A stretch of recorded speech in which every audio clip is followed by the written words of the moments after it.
बस स्थानकात पिण्याच्या पाण्याची गैरसोय, प्रवाशांना त्रास, तात्पुरता दिलासा. शेगाव शहरातील वाढत्या उन्हामुळे बस स्थानक परिसरातील पिण्याच्या पाण्याची मोठी समस्या निर्माण झाली आहे. प्रवासासाठी येणाऱ्या प्रवाशांना पिण्याचे पाणी उपलब्ध नसल्याने त्यांना पाणी विकत घ्यावे लागत आहे किंवा स्थानकावरील हॉटेल व कॅन्टीनचा आधार घ्यावा लागत आहे.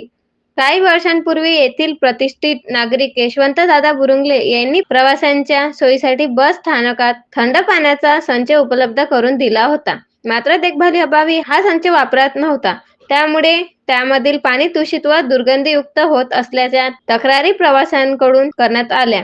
या पार्श्वभूमीवर स्थानक प्रबंधक शुभांगी पवार यांच्याकडे तक्रारी करण्यात आल्यानंतर संबंधित संच स्वच्छतेसाठी काढण्यात आला. मात्र अद्याप तो पुन्हा बसवण्यात आलेला नाही. याबाबत विचारणा केली असता संचांच्या टाकीत मोठ्या प्रमाणात घाण तसेच काचेचे तुकडे आढळल्याने दुरुस्ती आवश्यक असल्याचे त्यांनी सांगितले. दुरुस्ती पूर्ण झाल्यानंतरच तो पुन्हा कार्यान्वित करण्यात येणार असल्याची माहिती त्यांनी दिली. दरम्यान बस स्थानक परिसरातील दुसरा शीतल जल संचही सध्या बंद अवस्थेत असून त्यामध्ये पाणी उपलब्ध नाही. परिणामी उष्णतेने त्रस्त झालेल्या प्रवाशांना थंड पाण्यासाठी नाहक खर्च करावा लागत आहे. ही समस्या लक्षात घेऊन काँग्रेस नेते ज्ञानेश्वर दादा पाटील यांच्या पुढाकारातून बस स्थानक परिसरात 8 पिण्याच्या पाण्याचे नळ बसवण्यात आले आहेत.